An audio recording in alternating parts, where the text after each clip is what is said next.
Hi, welcome to the Inspiration of Painting.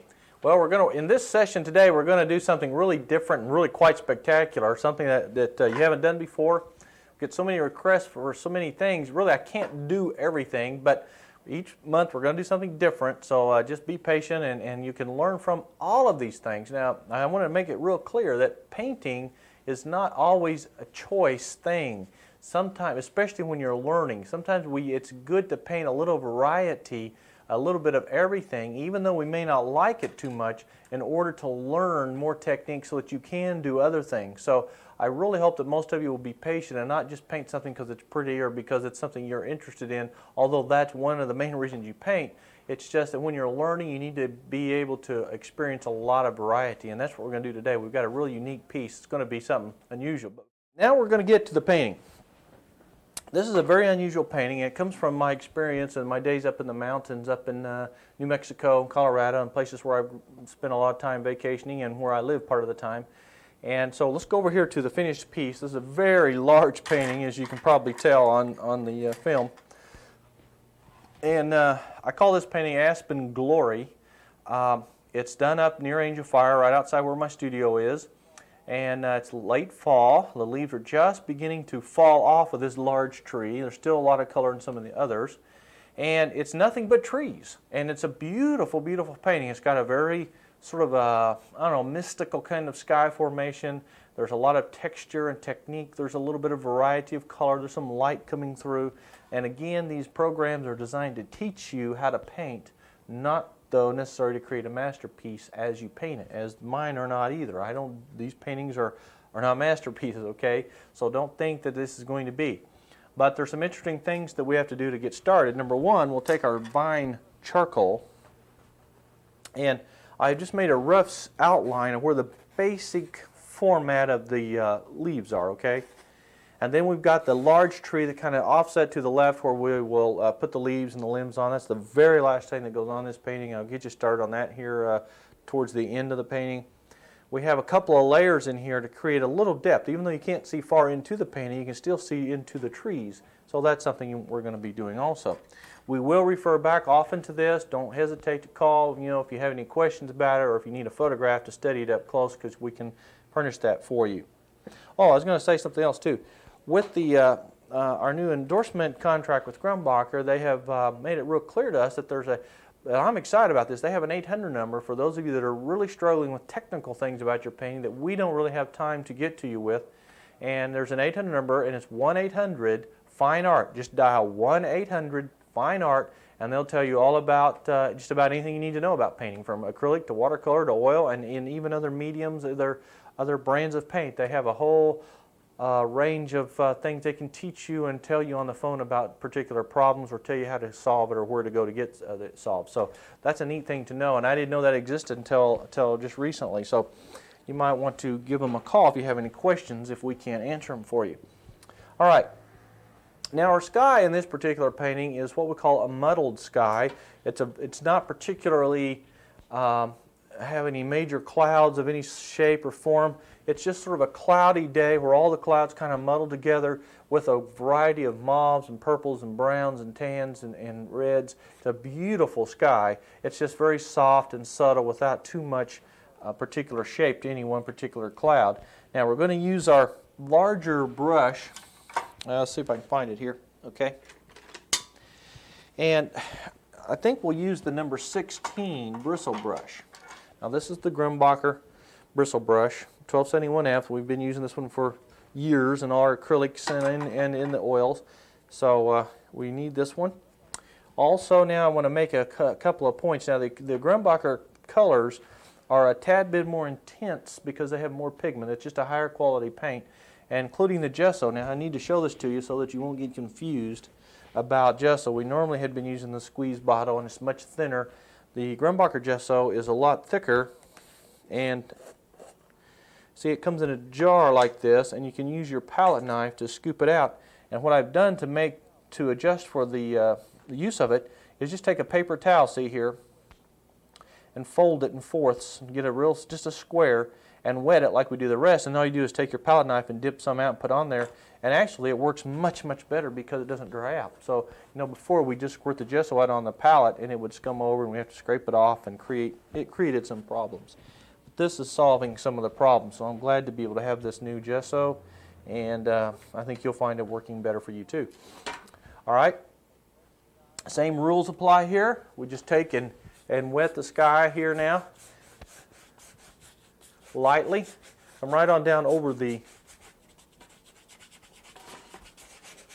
tree line here where you've drawn it in.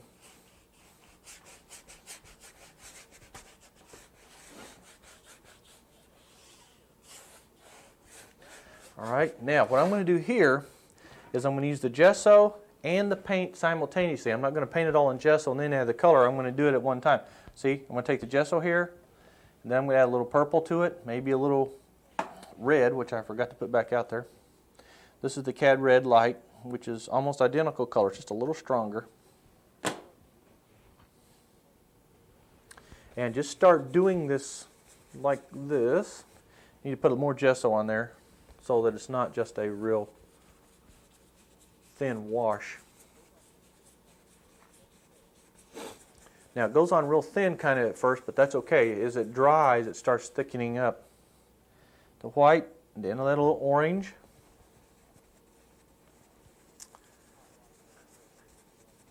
And again, working under these hot lights, I struggle with it drying quickly, so I have to be a little more careful about this. I just keep adding gesso, see, as I go. This is the thicker gesso. Now if you're using the other gesso, it's okay, just use basically the same way. I just use a little water here.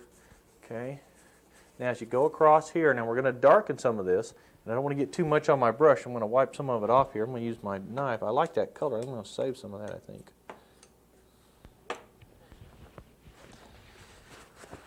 Then what we're going to do here is I'm going to darken this corner by adding more purple, the dioxazine purple, a little brown, which is the umber, and maybe a little blue. Didn't get quite enough purple. Like this.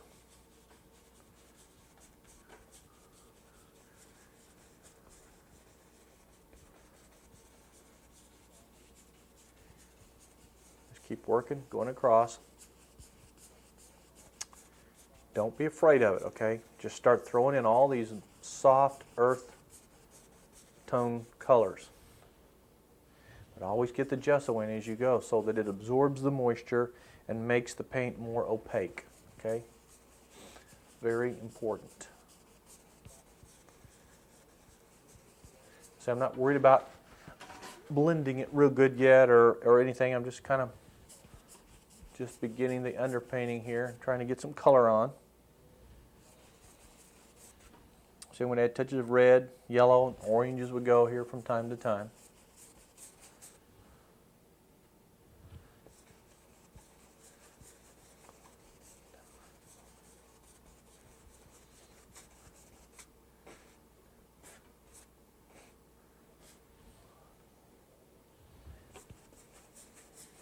So you just work right on down like this. And see, it's setting up a little bit now, so it's easier to add more color and blend and keep it like you want it. So see, I'm moving around here. I'm going to pick up some more purple, brown, and blue, maybe a little sienna. Starting over here with some gesso to opaque it and make it blend. Now you don't want to get too much brown in there. The brown will create a little bit too much mud. And we don't really want mud.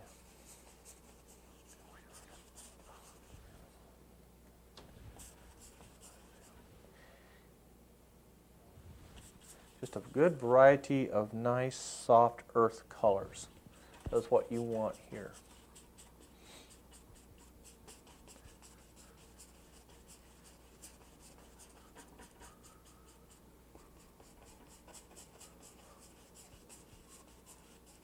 Now this painting is perfectly conducive for, learning the technique for doing the leaves and learning it so that you can put it in some of your other paintings. You don't have to just do this. You can put them off in the distance if you want a little different color scheme or, a different composition. Really doesn't make a whole lot of difference.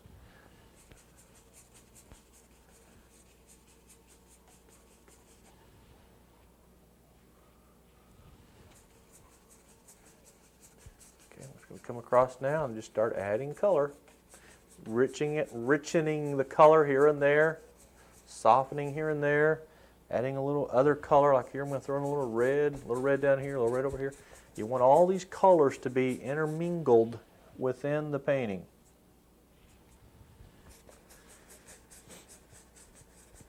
A little darker here so that those lighter trees will show up against that to create some nice contrast and value changes.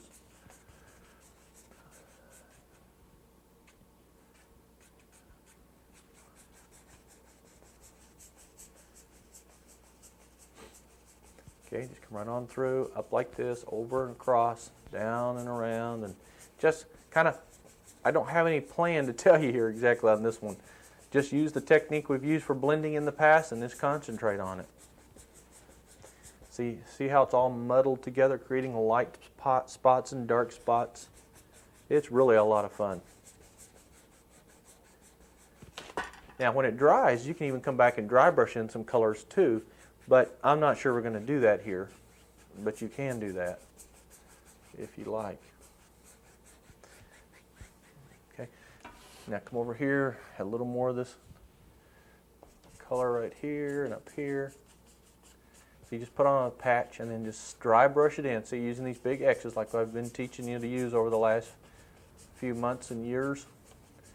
And if you understand the blending and the use of these acrylics with these bigger brushes and some of the techniques, then you're not going to have a whole lot of problem. If you're just now learning this and you haven't had much experience or you haven't seen how we do this, you might want to give us a call and maybe we can help you in getting some a couple of tapes or something that would teach you a little more about the blending.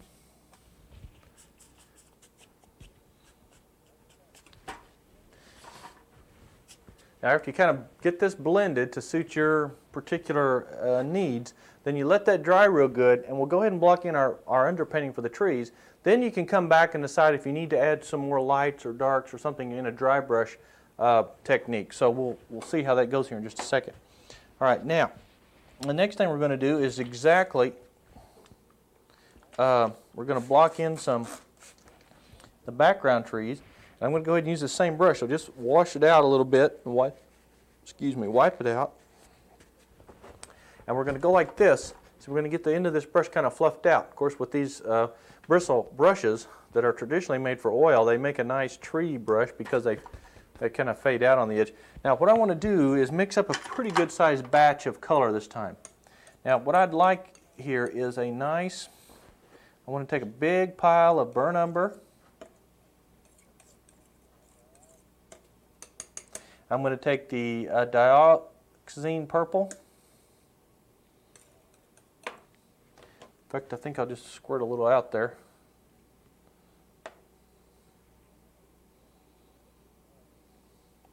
Then I want you to add a little bit of ultramarine blue and a teeny touch of gesso here, just enough to kind of tone it down, not to really change it too much, but not make it so dark. Mix it all together with your knife. I'm going to just mix some of that in there too.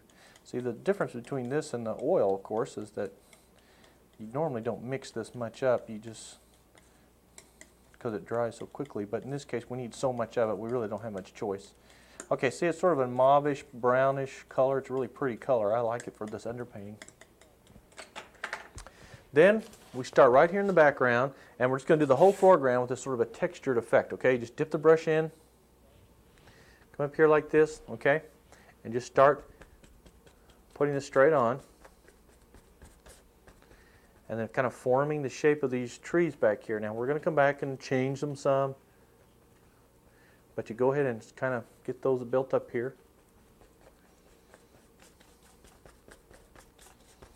Now you want to be sure the canvas is covered fairly well. There's 2 or 3 steps to making this work. Now right down here in the center part, this area right in here, is the area where you can kind of see in a little bit more, and when we get done we'll have a little bit more of a purple haze there, like you can see a mist through the forest. And this kind of a situation can be anywhere. It can be up in the mountains, it can be up in the Smoky Mountains, it can be in the Rocky Mountains, it can be a lot of places all over the country. Now there are a few individual trees that stick up a little taller, but we don't put those in right now.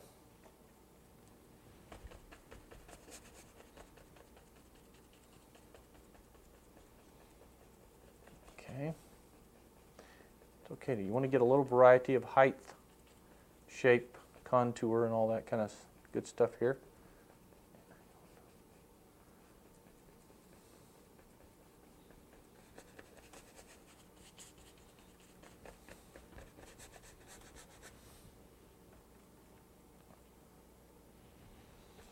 Run down it through here. Now it doesn't matter if you go ahead and throw color in with it as you go now. Like you can throw some red in with it, a touch of gesso. See, just don't get the color too light. You want to keep the same value. Now remember, value is the intensity of any particular color, but you can have a lot of different colors as long as the value is the same. And since we're just going to stick with a warm painting here, just as long as you use the warmer colors, so I can throw some sienna into it or anything like that, a little orange maybe. Just don't lose the value too much. It's okay if it changes slightly.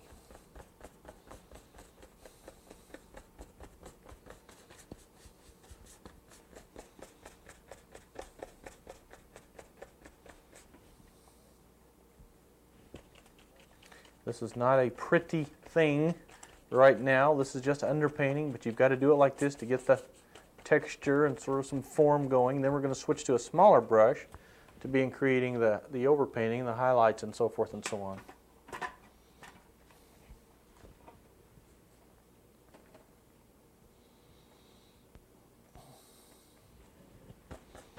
Just throw a little orange in there, maybe a little yellow.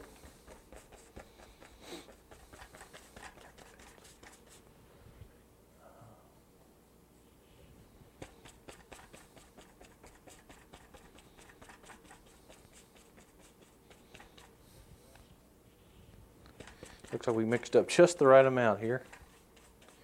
And this is just so much easier, but more than that, it's faster too. You don't have to just keep remixing it each time. And this is okay that you have varieties of the shades in there, because that's what makes it more interesting anyway.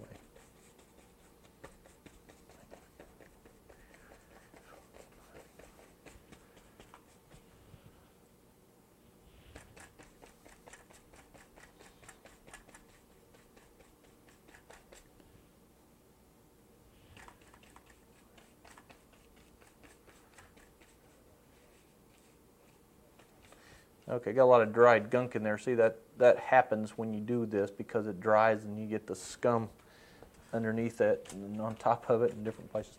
Well, that's okay now. Okay, now see, we've got the basic location of things. Now just rinse this brush out and lay it down. And now we're going to switch to a little smaller brush here. We're going to use the number 8 bristle brush. And the first thing we're going to do is lay in this very distant color. Now this is going to be sort of a soft mauvish purple. And what I'll use for that is a little light blue violet with a touch of purple and a little gesso to maybe make it just a tad lighter. Start back here in the distance like this. Now it's a little too blue, okay, so you need to add a little more purple to it, maybe a touch of this brown. Don't want it to be too bright, but it's got to have the effect when we're done that you can see back into the distance there. So, okay, a little more purple and a little more brown.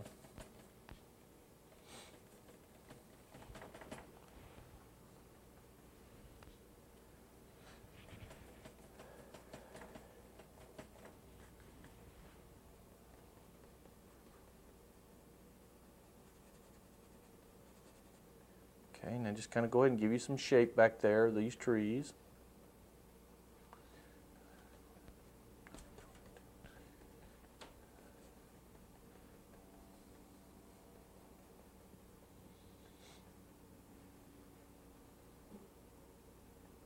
See, I'm kind of bringing it on down here to kind of open that up just a little bit, okay? Now, after you kind of got that opened up a little bit, it's time for us to now begin the first layering of highlights over here on the left-hand side. Now, the sun's coming in from the right this time, okay? It's a real important thing to remember because we want to make sure that as we go through this whole area and begin the highlighting process, that we get the light in the right locations.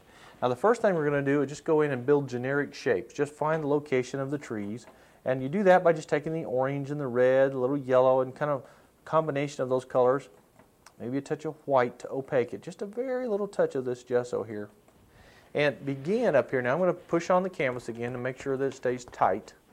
And I'm going to begin the process of just highlighting like this, using a very soft, gentle stroke.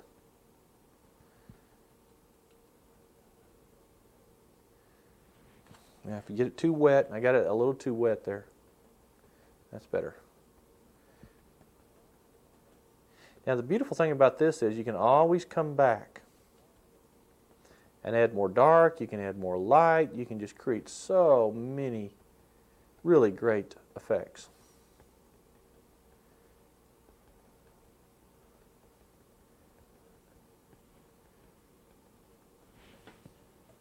I'm going to add a little bit of this brown mixture underneath to it, and that's good to help kind of change the value slightly. Now let's go over here to the finished painting and I'll show you kind of what we're doing here. Yeah, see the area back in here and back over in there and down in through here. We're just kind of going through and getting the basic shape of some of the trees. And they're just very subtle colors. There's oranges and soft yellows and tans and greens and all kinds of soft colors. And that's all we're doing is going in there and shaping this now.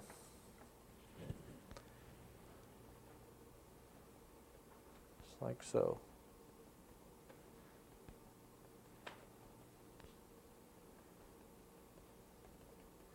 This is one of my favorite things to do because you can just take a batch of muddled color and turn it into something beautiful. It really is exciting.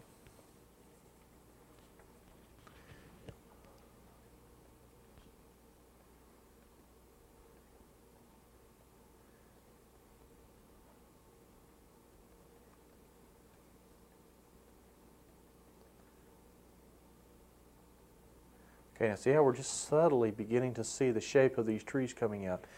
Very subtly, very carefully. Now this is a fairly repetitive situation, so if you kind of get a little bored with this, sometimes you need to move on, do something else. For the sake of the painting here, again, I'll get you going real good, then we'll move to another section also, and then you may have to come back later and do some things to it to finish it yourself. Because once you just start this process, it's simply just locating objects, subjects, trees at different locations and changing the shape a little bit and maybe the color, but the technique's identical. You just repeat it over and over and over, creating the different tree shapes. You can even switch to a more of a mauve-ish color. I've done that many times.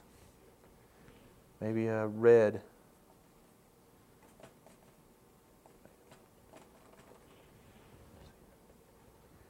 So I'm going to come down here and make this a little redder down here in the corner.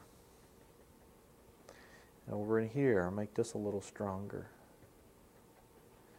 So you want to change colors here and there. Now you're not changing the value too much, but you can change the color. And you just kind of locate the trees. Now we'll add limbs and things up here in a little bit, and then we come back and add another layer of highlighting. Really is an exciting painting because you look at this painting and it's awesome. The effect of it is just really is awesome. And you think, boy, that's going to be impossible. But it's not. You can do it. It's easy to do. And doing a painting like this with these, especially the Grumbacher acrylics, are a little, like I said, a little more intense in pigment. So you can get a little bit richer color quicker, and it kind of helps to make things happen a little easier for you.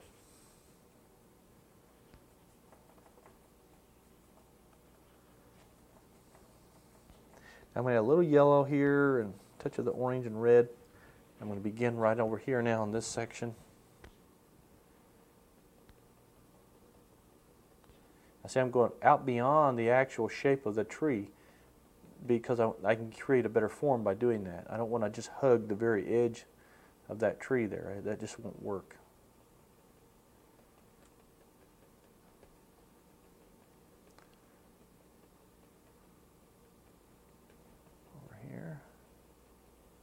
Now, one of the important things to remember here is notice now as I do this, I'm leaving the very left hand underneath side dark. See? Light here, lighter here, darker here. All the way through. That creates the shape of these trees, okay? And then you don't get in trouble. And, man, you don't want to get in trouble. Now, I'm going to come down and begin another layer here. Take a little touch of yellow. Maybe a little bit of white.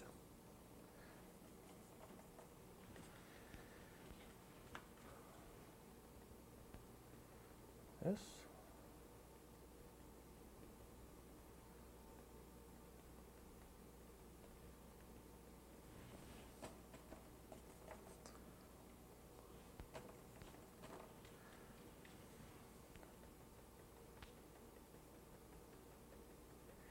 A little bit brighter. Down here's another clump of trees. Kind of interesting.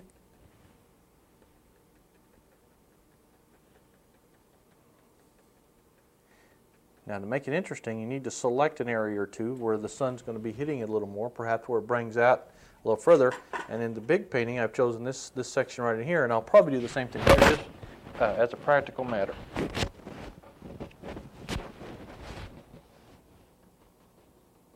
Let's go ahead and kind of get this going here. Notice I keep leaving a little dark spot back behind. That's very important, extremely important. Dabbing straight on. Now, if your background or your underpainting is too dark, what you should do is go through the whole thing and just sort of suggest what I'm doing here. Just go through like this and just tone it down just by giving it a little texture. You can do the whole thing that way. Then come back and do what we're doing. Locate the individual woods.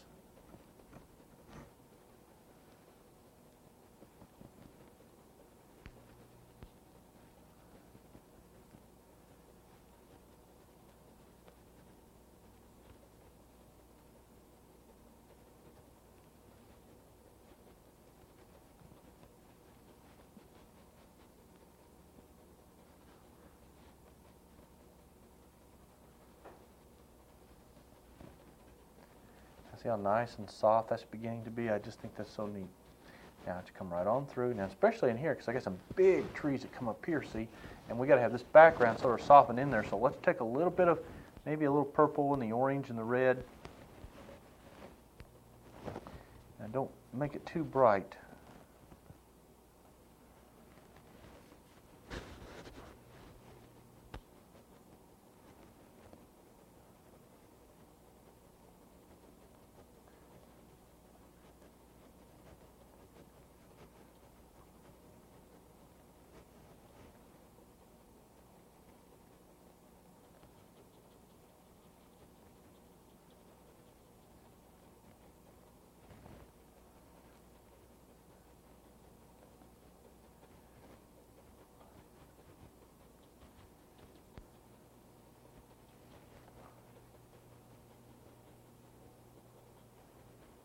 Okay, now so you just go through here, this.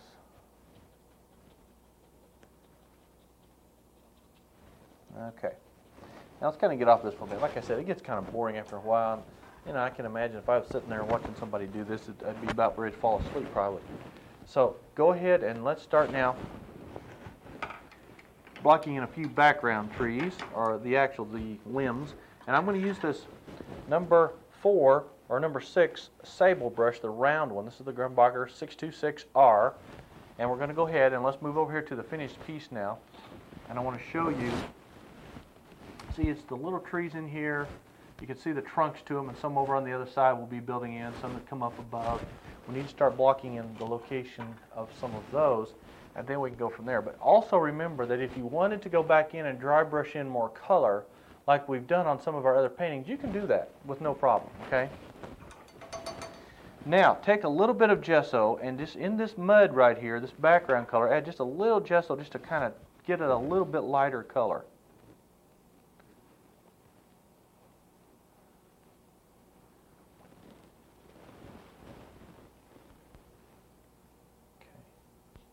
what you're going to do now is you're going to come up through like this.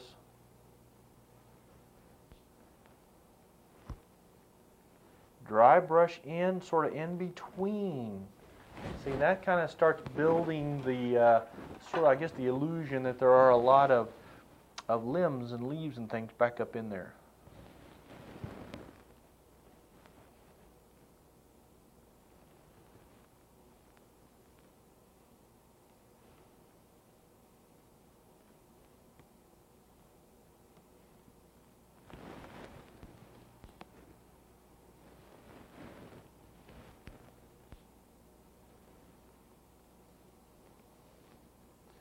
Now also keep in mind that our great big one comes in right in through here.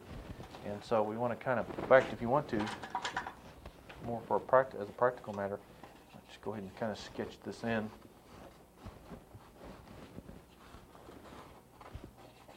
So that you'll have it there. Dead limbs there, and we may just block it in just to have it there. Want to get some very thin, delicate limbs back here in the distance. Now you can use your script brush for this, but I find that if you do, you end up getting so many little tiny limbs that the thing gets real busy, and then it doesn't work right.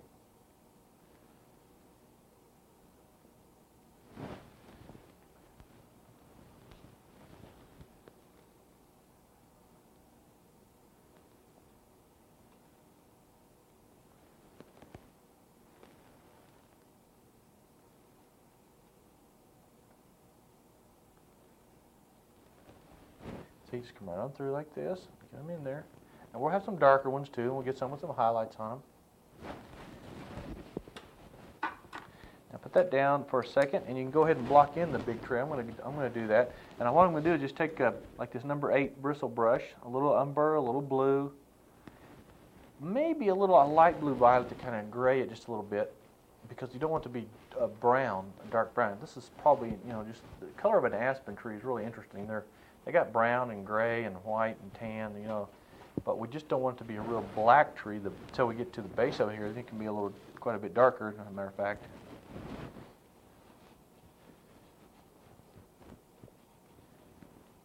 Okay, just kind of block that in like that.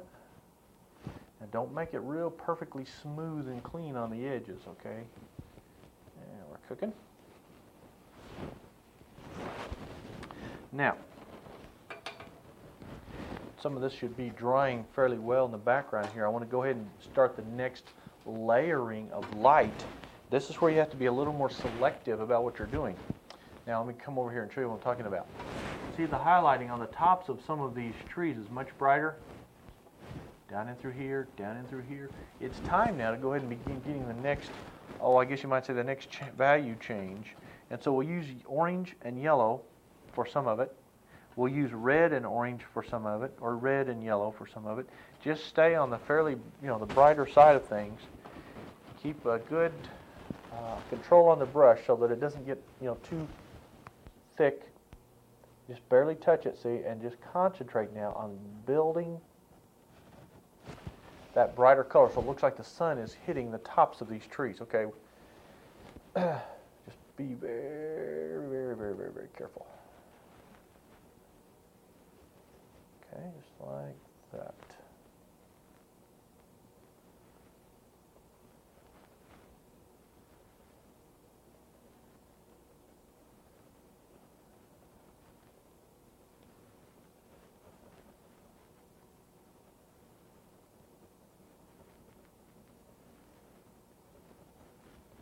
Now see already how beautiful that is? It's starting to just look just like the sun hitting the tops of those trees. I think it's incredible. I'm going to tone it down a little bit for some of it. Add a little purple. Come over here.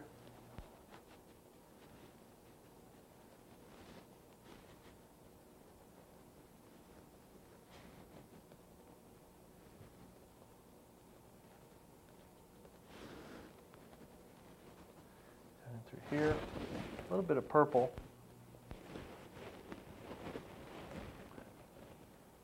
Touch of white. And I'm going to use sort of a muddled color here, but it's still a brighter color. You'll see what I'm saying.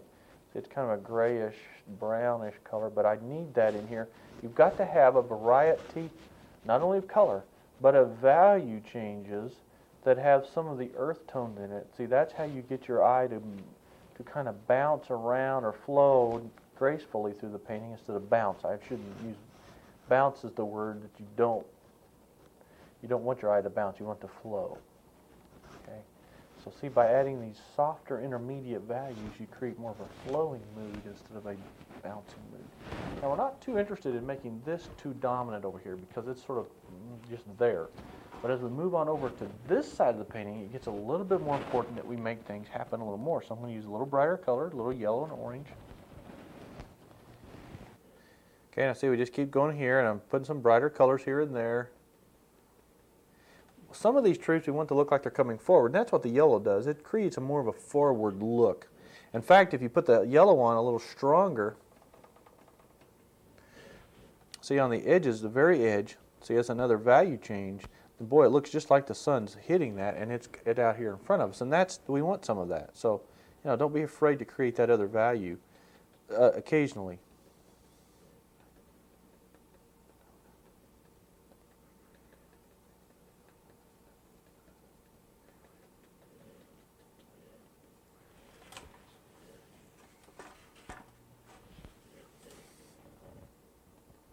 I'm going to come right on through here. Up in here a little bit. Now see, I'm kind of skipping around because I don't want to get too heavy in one area with one concentration of color or value, because then it looks a little overpowering. Okay, so I will skip around some. I think I've got enough for now. What I'm going to do is block in some of the bigger trunks that we're going to have in there using this number 6 round sable. I'm going to use it. We'll get plenty of water, a little bit of purple, a touch of blue and brown. And we're going to have probably, right in here, we have one. And it's going to go up like this, kind of like that. Now, it'll have a lot of branches on it, but let's don't put too many branches on yet. Let's wait till we get all the trees in there and get some of the background highlights through here where the sun rays are going to come through, which, by the way, we'll have to put in there in just a second. This part of the painting actually stays in shadow right here. This part has sunlight coming through. It's a fun painting, and you can really do a lot of things to it on your own that will make it really exciting. Okay, I'm just doing this right now to sort of get an idea because there's a couple more there. And what I think we'll do is go ahead and start getting the sunlight coming through now that we kind of know where those trees are. And right this area right in through here, let me see if I can sketch this so you can see it. Area right here will stay pretty much in shadow, but behind this clump of trees, this is where it starts getting real bright right through here, and we leave this in shadow. Okay, so just kind of follow my lead here, and maybe if we're lucky we'll come up with something.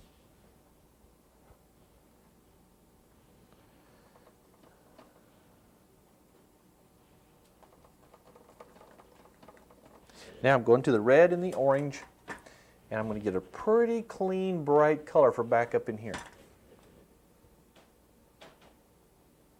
See, like this.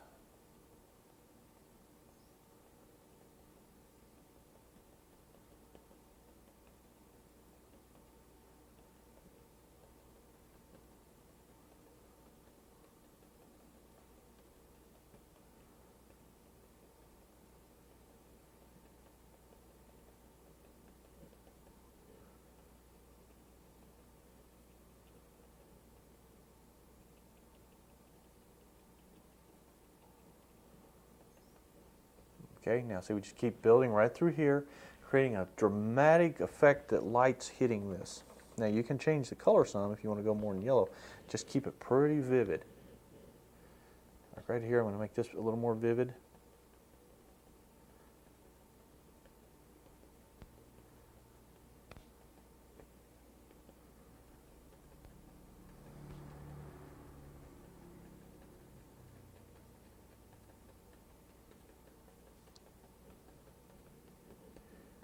Okay, just like so, and through here.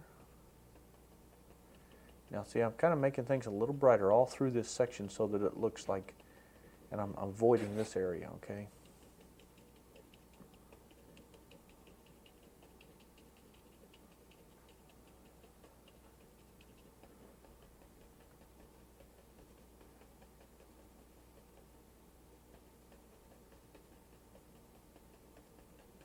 Okay. Wasn't that pretty? That's starting to really come alive. Now, I'm going to have another tree here that's up a little taller. Let's take our brush and kind of block that trunk in. I don't know if you've spent much time up in the mountains or in the forests, but these aspen trees are funny trees. Every once in a while you'll see one that just seems like it shoots up to the end of the world. It's just so huge. And some are a little shorter. But every once in a while you get one that just goes way up there and stands way above the others. Now I'm going to get just a little bit of a sienna color for the underpainting here, and I'm going to go ahead and give this a nice shape. See, it's not a real bright color yet. This is just the underpainting. Go ahead and shape this tree just really nicely. Like this.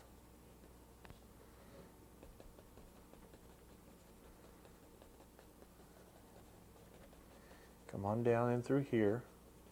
Don't be afraid now to just start intermingling and blending things together, okay? Just don't let that bother you.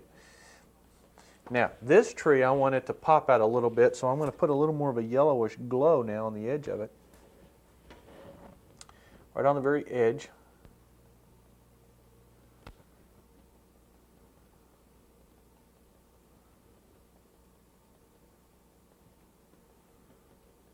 Like this.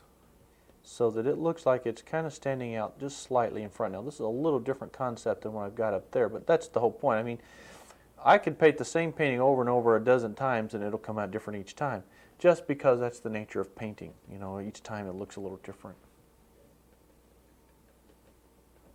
Okay. Now what we're going to do is rinse out that brush, lay it down. Let's switch to a little larger bristle brush. This is the number 12. And what we're going to do now is dry brush in just a little highlight coming through here like this, so it looks like the sun rays coming through, and then we'll highlight certain areas. That will create a dramatic effect, okay? Take just a little bit of white with a teeny touch of yellow. Come over here and work it into the very end of the brush. A little more yellow. There we go. Now, anywhere you can get it, you want the end of it kind of flat and fairly dry, because when you dry brush this, you don't want to see any real lines. You just want to see the smudge of light. See, coming through like this. And it's not really coming from up in the sky anywhere. It's coming from over here, sort of almost below the tree line. Maybe it's coming through the trees. Come right on across. Dry brush it very carefully, but very quickly. This. Right on through, across the tree, even though this tree is going to be in the foreground. In order not to break up the pattern of your light, don't go right on over your tree. We'll paint back over that in a minute. Right down here again, keeping this in shadow just a little bit, because we're not going to do a whole lot there at this point in time until we get those trees in there.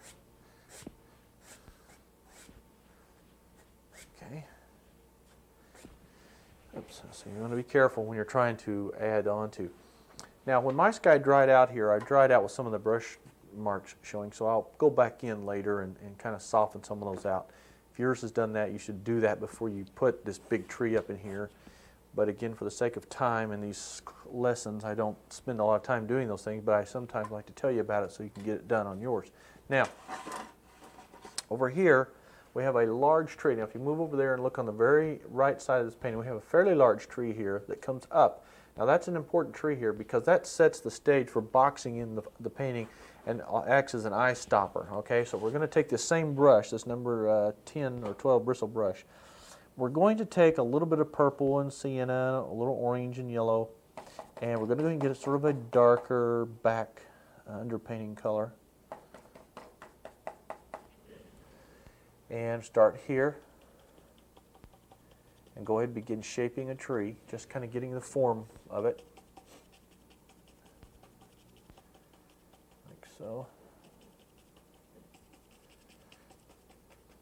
Now you might want to make it just a little bit darker than that. I'm going to put a little more purple and a touch of umber in there.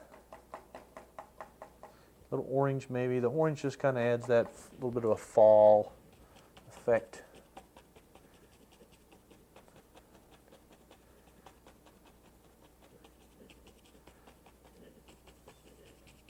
Now just come right on down until it just fades right into this down here, because that's exactly what it's doing. It just kind of comes out of this. Might even make it just a little darker. And then see, that way you can see the light now coming from behind this one, but in front of those, so it looks like the light's coming between two clumps of trees, and that's a nice effect. And if you put a few of these leaves right up against that dark, see, like this, then you can see the contrast of the leaves against there, and that adds a nice three-dimensional effect to the painting. Okay, now just kind of feather this out so it just kind of fades in, and just don't worry about it. Then you go back to the little round sable brush, that's number 6, and we'll continue building a few trunks up through here now. I'm adding a little blue and brown here, and I'm going to go ahead and start building trunks up. Some of these will have a few leaves on them and some won't. Some are just there as a artistic form, just to create interest. Some will have an active purpose in developing the composition. Okay, just come on up like this, up like this.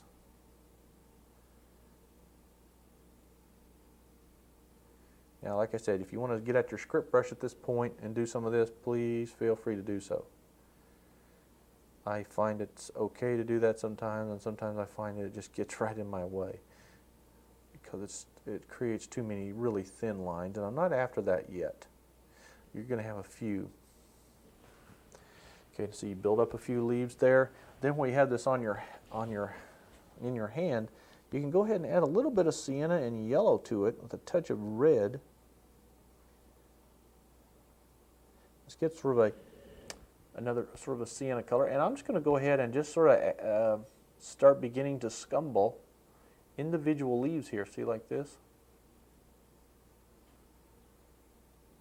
on this particular one. And we don't get too many, but you want to get a few. Now don't sit there and make one leaf at a time. This is called scumbling. This is important because it creates a little bit of the effect that there's a large clump of leaves, but maybe it's, all it is just a bunch of smudged strokes.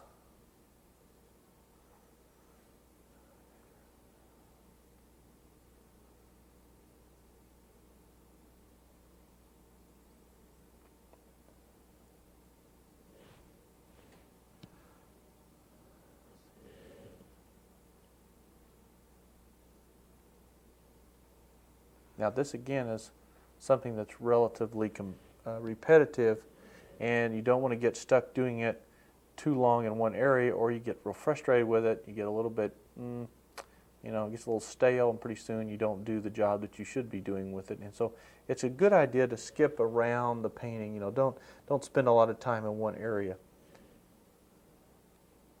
As a matter of fact, that's why most of my instructional paintings, whether it's an agreeable thing or not with everyone, I really prefer a person to finish them on their own so that they use their imagination.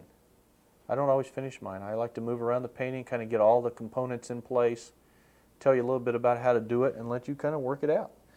I think that's the best way to do it. And okay, now see, we're kind of scumbling around here, getting a few leaves. Now you can begin in some areas in the background here, getting things a little brighter, but as you come down here, things are going to get darker. It's almost just pure burnt umber with a little purple maybe.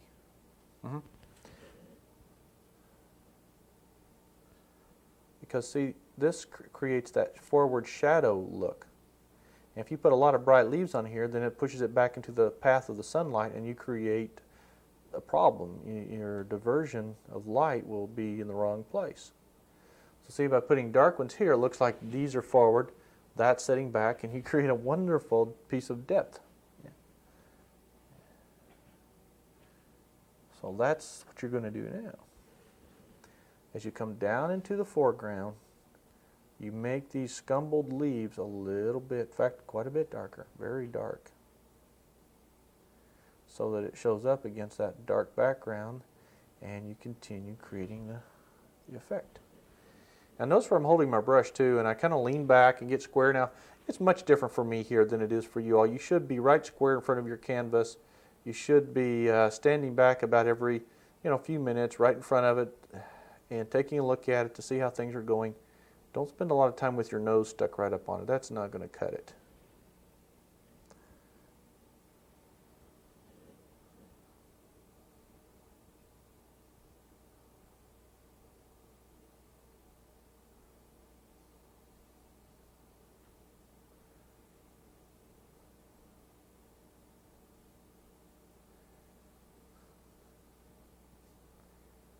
Okay, see how neat that's making this come forward? This is the thing about painting that continues to intrigue me, even though I've been painting 20 years now.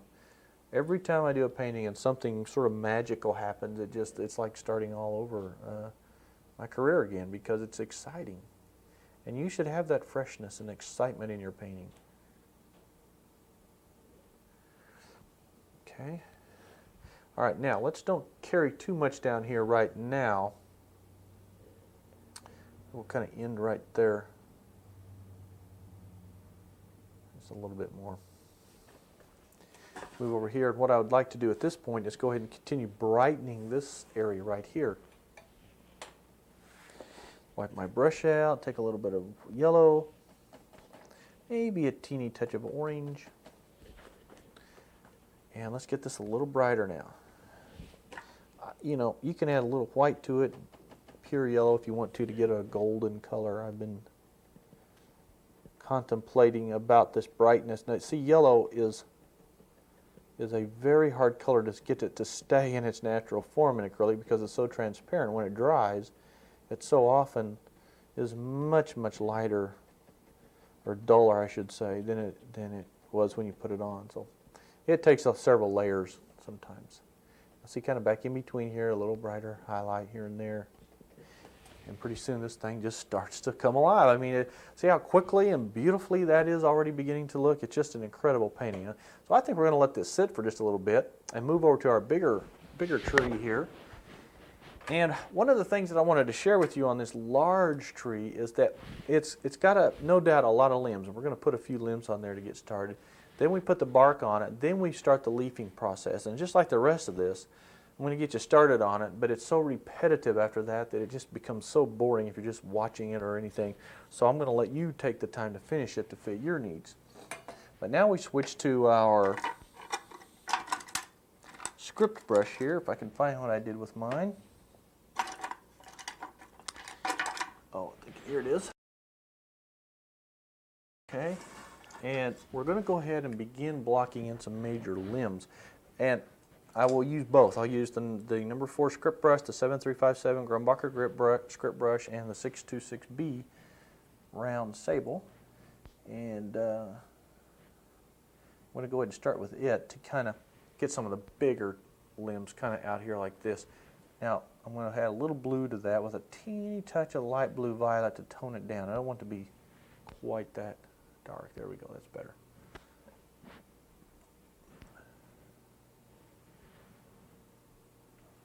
Come up like this. Just get a few of the main limbs and things in here, and then we'll start leafing here in a little bit.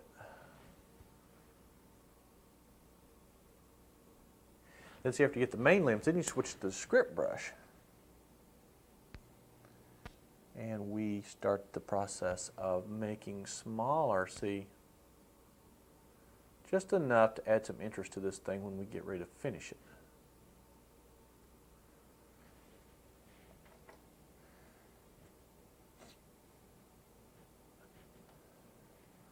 Okay, now I'm going to get a little bit bigger batch mixed up here so I don't have to worry about it too much.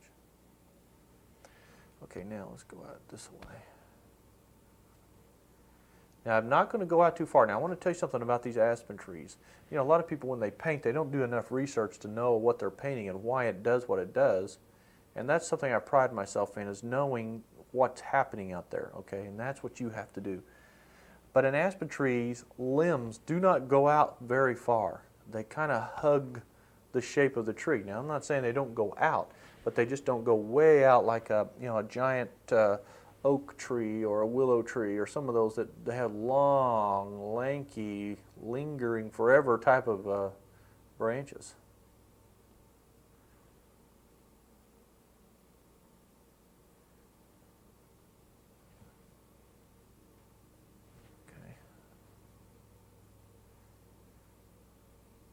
And I just put enough in here, and I think we need to get a little on the left-hand side. Let's get one down a little bit lower here.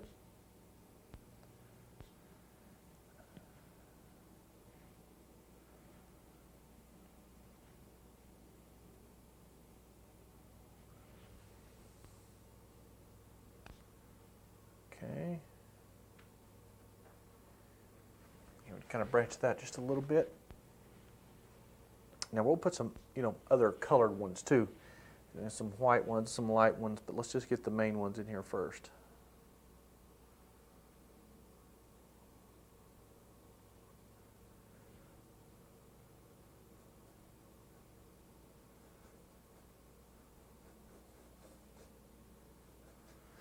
Okay, now that's kind of the basics of getting the main trunk in there, okay? Now what we're going to do is begin a little bit of the leafing process to get you started, and we add limbs in between. We do a lot of different various things to create different effects, okay? I'm going to add a few more limbs right quick. Just a couple more right in here.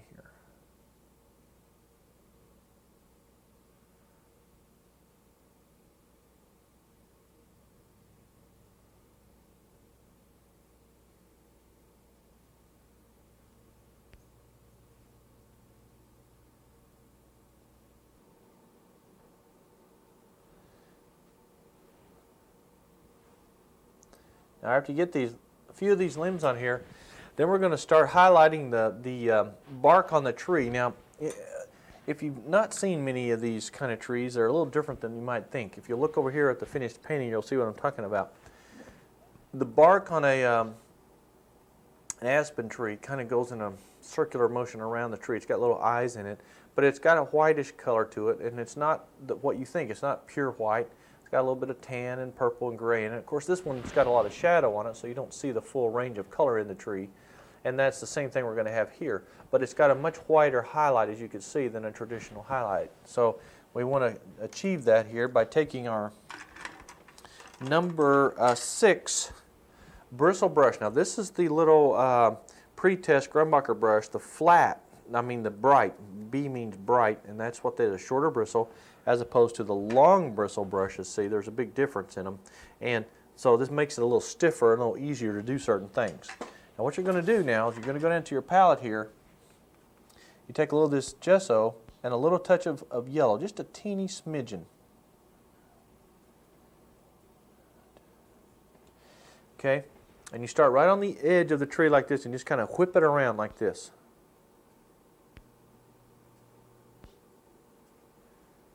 Okay, now be sure that you kind of smudge it in a little bit there so that you don't just leave a hard line anywhere.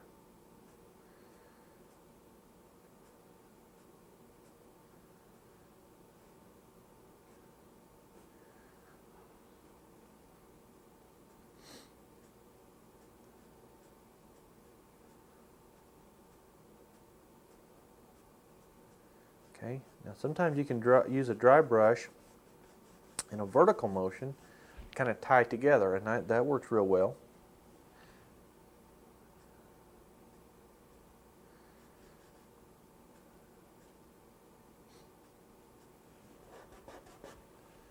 Now you want to leave it kind of sporadic, you want to have some things showing in here so that it looks like the bark is kind of peeling maybe here and there.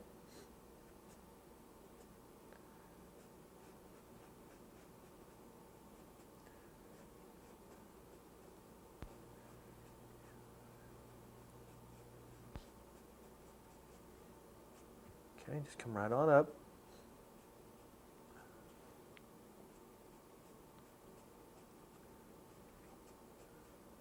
And on the main trunks, just do the same thing. Or the main limbs coming up. You just want a fairly bright whitish highlight. Now we're going to make it real bright in some spots. Now you take a little white. So you just put it on and just leave it. Just a quick touch like that. Now we'll put the leaves on. Then I'll show you where we put the little holes or the knots or the eyes, whatever you want to call them, later on.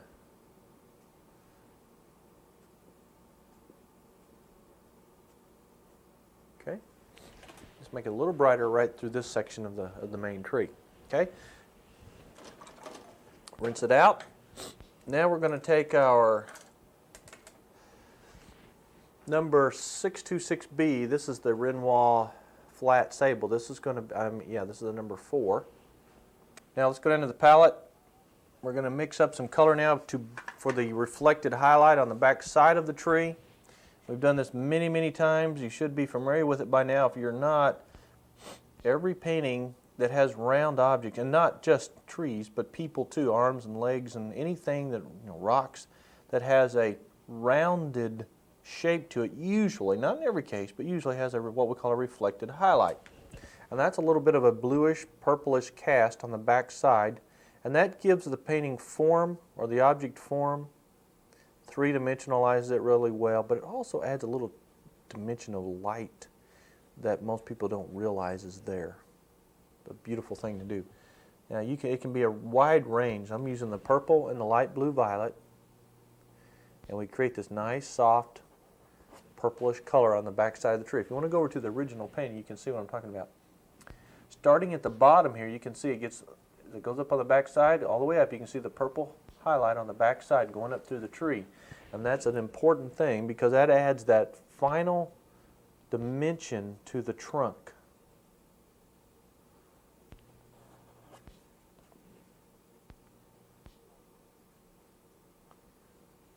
Okay, just kind of dry brush it on, just like this.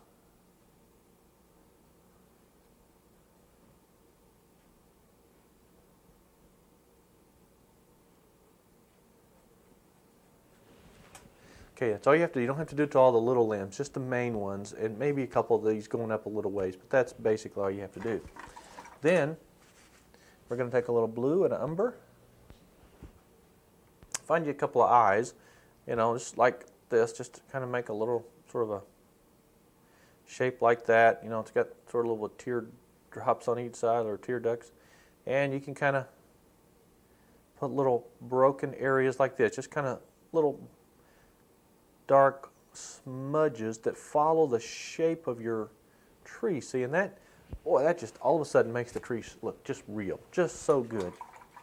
Now, while that's kind of drying, we're not going to do much else to that.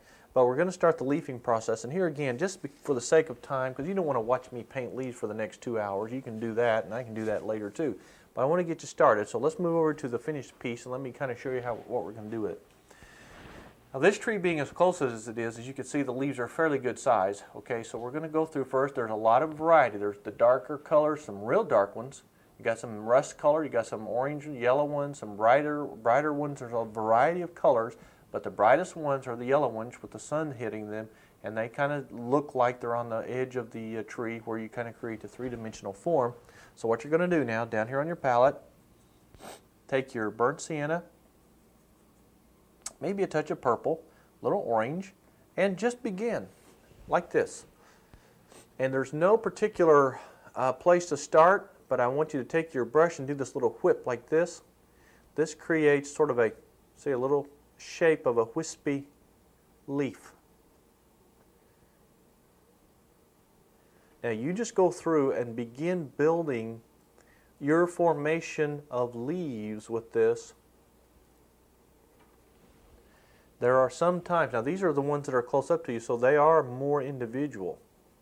So you want to be a little more controlled and cautious about what it is you're trying to do here. Now, there's probably going to be some more limbs in here. I just didn't get them all on there. Let me do that before I forget. And but down here there's a couple of more limbs that kind of come out a little bit further into the painting, and that overlap this tree, which is very important. Some kind of hang down, and there are also some white ones. You could take the white with a little mud. Now, when we talk about white here, we're not talking about pure white.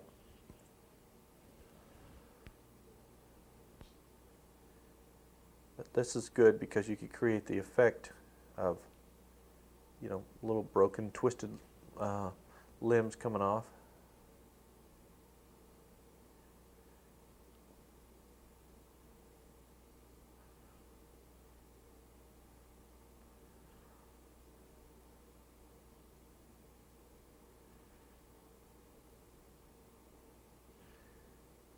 Most of these are just sort of miscellaneous limbs. They don't mean a whole lot, except they do help finish out that part of the tree.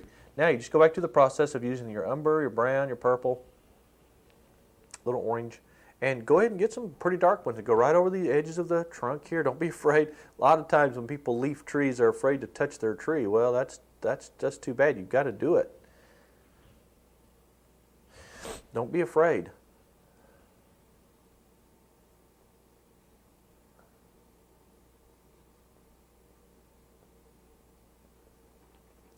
Now, once again, this takes for a long, long time, y'all. It just, there's a lot of congestion of leaves here, and most of them, the biggest bunch is right through here, where it will be a lot more solid. The effect is much, much, much more solid.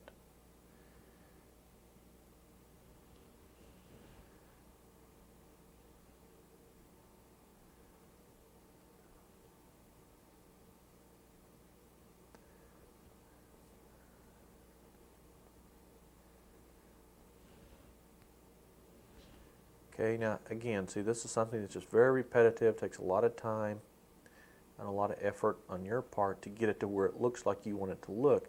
But each leaf now can have more of an individual effect. Be sure they overlap each other a lot. There's got to be a lot of overlap. Now you can put as many on here as you want. In this case, I put, oh, you know, quite a few, but a lot of them have fallen off now. This is getting a little later into the fall, and it doesn't matter to me what effect you use. The important thing here is that it creates a really, I don't know, emotional effect. Okay, late fall, starting to get pretty cool, warm colors. I don't know, there's something about the mix of warm and the thought of cool at this time of the year that's really neat. Now, after you go across, do a bunch of the dark brown ones. Put quite a few more of the brown ones in. I just go down and sometimes pick up straight orange, just like this, and begin the process of putting brighter close-up ones like this. Just straight orange right out of the tube. And again, being a transparent color, when you put it on, it's not quite as strong as it's going to be when it, you know, you have to layer it sometimes, or sometimes you have to put it on kind of thick.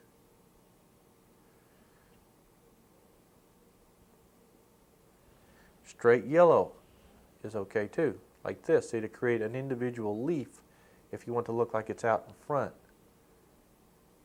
And don't be afraid to do that. Don't be afraid of pure color on something like this, or very dark darks. It's time for you to just go through, think about what you're doing here, study this thing, concentrate on it, and just build the leaves. Now also you can go in with pure red. This cad red light is beautiful. Isn't that wonderful? Look at that. It's a great contrast here. And don't get too many down here, but there are quite a few individuals, not too many clumps, but individual leaves kind of in the lower part of the tree. And if you'll get most of the real light stuff here, the darker values here, more limbs up here, then your eye doesn't focus here, it focuses here and stays in line with this light, and your eye just stays right here. It's just a beautiful, it's a bit more of a decorative painting than it is anything else, but that's what I like about it. It's very colorful. It can hang anywhere, any part of your home, your office. Good for a living room, a den, or anywhere else. You put a few bright colors up here, but don't put too many. Now, again, I'm not going to be able to spend the endless 2 or 3 hours, I guess, really, to finish this here, and you certainly don't want to watch that.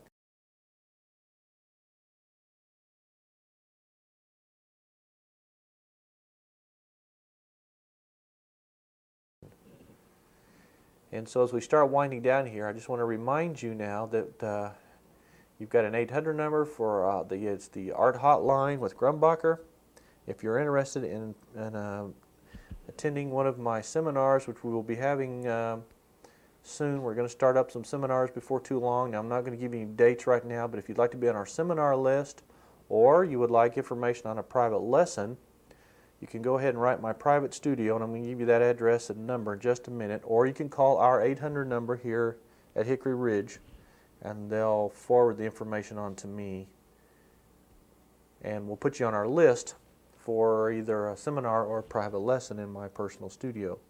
It's a lot of fun. We've had great experience with people from all over the country now taking private lessons, and we're going to begin our seminars. And you'll be able to pick up on these things in firsthand. Okay, now after you've gone through and you put a lot of leaves on there, even at this stage it looks good, and it can be left at that stage for all I care, except for adding a few more limbs and maybe just enough to make it a little more body. You don't have to put a whole lot to make this particular painting effective. I do want you to come down here and put this great big dark limb at the base of the tree, right down here. This adds a nice eye stopper on the left side and creates a little bit more interest in the painting and a little more depth, pulling things forward.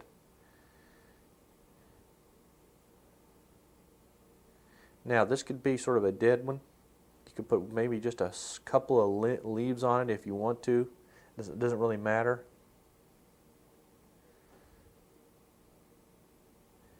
But these kind of things add that incredible dimension of, I don't know, interest to it.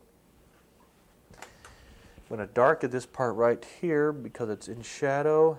So I'm just taking my number 6 little sable brush here, my number 4.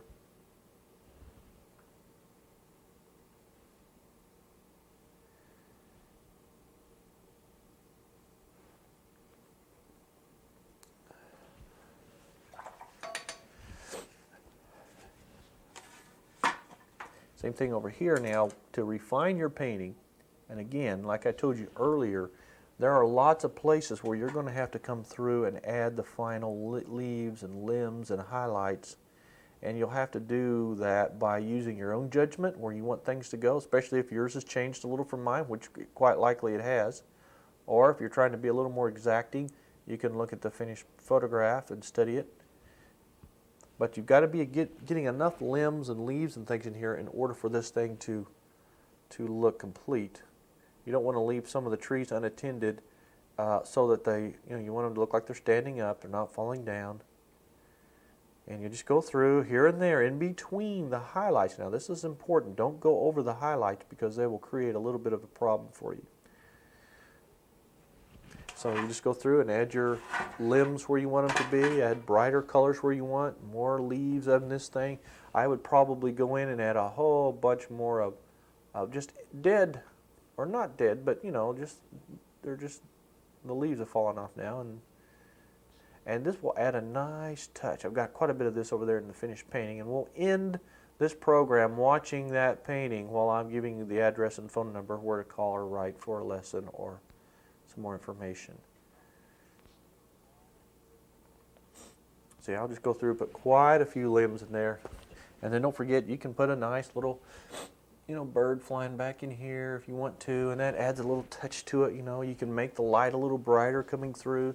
And what I did for a final finale is I took the edges of some of these trees, and I took like pure orange, and just here and there, right on the very edge, put a couple of spots of bright light where the sun may be coming through and just hitting the edges of these trees a little bit. Just a little bit in some places. That really looks good. I mean, that adds a snap to it. Boy, I love the way that looks. See, that just makes it look more and more like the sun's hitting right through there, creating that dramatic effect. Then come back at the very end after you got all your leaves and limbs, and you just put final colors on. Bright, pure yellow. See, like this, and orange mixed together. That gives this thing just a dramatic ending that you could be really proud of. This is the kind of painting that when you're done, you really like it usually, and you can have fun with it. Put a few down here, not too many, and basically you're done with it. Well, I hope you've enjoyed this painting as much as I enjoyed showing it to you. It has been different, has been fun. We've got some more exciting ones coming up in the future. God bless you, stay inspired, and we'll see you again real soon on the Inspiration of Painting.